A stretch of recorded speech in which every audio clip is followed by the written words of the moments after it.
دیکھتے رہیے اٹک Broad cost. الحمدللہ الذی ہدانا لہذا وما كنا لنهتدی لولا ان ہدانا اللہ۔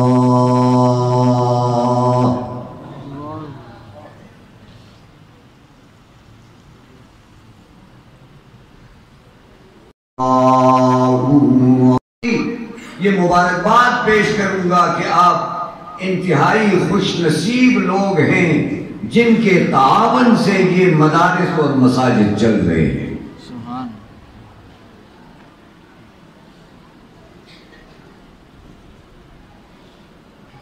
آج کا انسان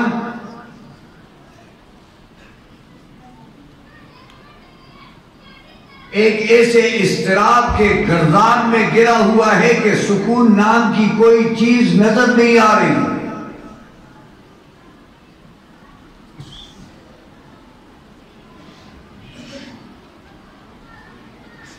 غریب یہ سمجھتا ہے کہ میری پریشانی میری غربت کی وجہ سے ہے، معاشی حالات خراب ہونے کی وجہ سے ہے، لیکن یقین کیجئے دولت مندوں کے قریب جا کے تو دیکھیں، ان کی حالت تو قابل ترس بنی ہوئی ہے۔ بینک بڑے بڑے ہیں، کروڑوں روپے کی گاڑیاں ہیں، جائیدادوں کا حساب کوئی نہیں، کسی کے شوگر مل، کسی کے لوہے کے مل، کسی کی فیکٹریاں، لیکن حالت یہ ہے کہ رات کو بستر پر کروٹیں بدلتے ہیں، نیند کی گولیاں کھانے کے باوجود سکون تباہ ہے۔ اور پھر یہاں آپ کے ہاں مسجد کے امام اور مدرس اور معتمم صاحب کے پاس آ کر کہتے ہیں کہ حضرت کوئی نسخہ بتائیے، کوئی نسخہ بتائیے، بھئی کیا مسئلہ ہے؟ نیند نہیں آتی، سکون چھن گیا ہے، ساری رات بستر پہ تڑپتا ہوں، کروٹیں بدلتا ہوں، گولیوں نے بھی ٹیبلٹس نے بھی کام چھوڑ دیا، اثر ہی نہیں کرتی۔ تو بھائی نسخہ تو یہی ہے نا کہ اس سے تعلق جوڑ لو جس نے بنایا ہے اور جس کے پاس لوٹ کے جانا ہے۔ ذرا مجھے بتاؤ نا، مجھے دکھاؤ نا وہ حافظ قرآن، وہ امام مسجد، وہ مدرس جو چٹائیوں پر بیٹھ کر ان بچوں کو قرآن پڑھا رہا ہے، عشاء کی نماز پڑھ کر موبائل بند، کسی بادشاہ کو، سلطنت کے بادشاہ اور حکمران اور وزیر اعظم کو وہ سکون کہاں میسر جو ایک حافظ قرآن کو میسر آتا ہو۔ سبحان اللہ۔ تعلق رب سے ہو، تعلق اللہ سے ہو، اور ٹینشن نہ ممکن۔ ومن اعرض عن ذکری فإن له معیشة ضنکا ونحشره یوم القیامة اعمی۔ اللہ کو بھولو گے تو کہیں سکون نہیں پاؤ گے، اور زندگی گزارنا تمہارے لیے عذاب بن جائے گا۔ اور فرمایا نحشرہ یوم القیامۃ اعمی، اگلی منزل بھی اندھیری۔ اب تو گھبرا کے یہ کہتے ہیں کہ مر جائیں گے، مر کے بھی چین نہ پایا تو کدھر جائیں گے؟ فرمایا اگلی منزل بھی اندھیری۔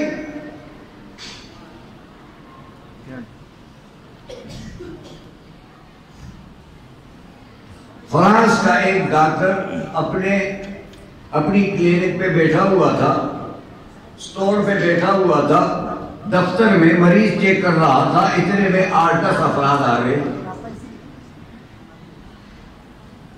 جو ترتیب ہوتی ہے ڈاکٹر حضرات کی، پہلے سے موجود ڈاکٹروں کو چیک کرنے کے بعد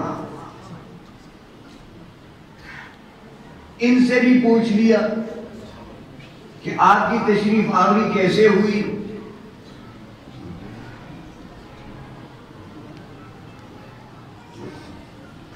آپ کی تشریف آوری کیسے ہوئی؟ وہ دراصل تبلیغی جماعت کے ساتھی تھے. انہوں نے کہا حضرت ہم تو آپ کا علاج کرنے آئے ہیں.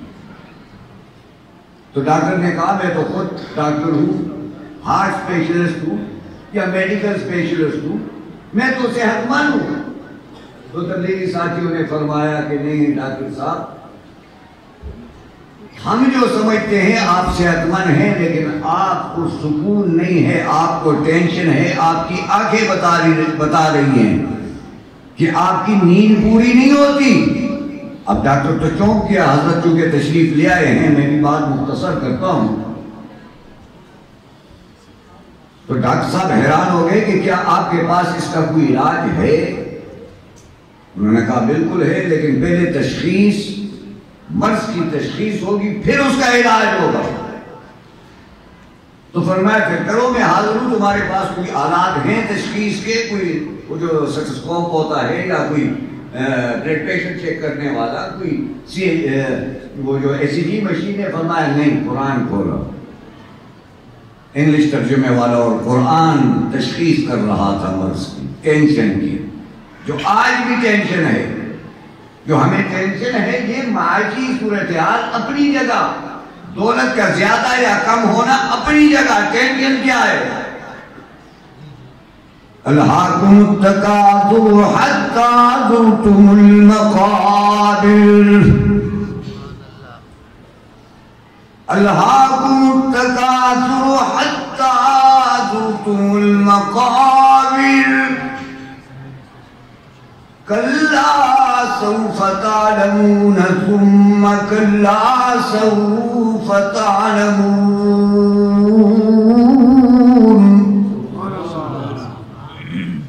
دولت جمع کرنے کی ہوس نے تمہیں بے قرار کر دیا, زر و سیم سونا چاندی سمیٹنے کے جنون نے تمہارا سکون چھین لیا. الہاکم التکاثر, لاکھوں ہیں, کروڑوں ہونے چاہیے, کروڑوں ہیں, اربوں ہونے چاہیے, اربوں ہیں, خربوں ہونے چاہیے. اور پھر کیا ہوا؟ حتی زرتم المقابر, سیٹھ جی کو فکر تھی ایک ایک کے 10 کیجئے, آیا ملک الموت, بولا جان دو بس کیجئے.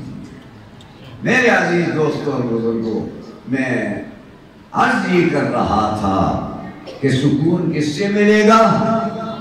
سکون کس سے ملے گا؟ اس سے تعلق جوڑنے سے جس نے بنایا اور جس کے پاس لوٹ کے جانا ہے. آج بھی آپ سے وعدہ کرتا ہوں, تمہارے گھر میں قرآن آئے گا, قرآن سے تعلق جوڑ لو. جن کے بچے حافظ ہیں ان کو حفظ کرائیں, قرات کرائیں, علم پڑھائیں, اور جن کے بچے حافظ نہیں, ایک ایک بچہ اپنے طرف سے وقت کر کو مساجد میں, انشاءاللہ سکون کی زندگی گزارو گے. وآخر دعوانا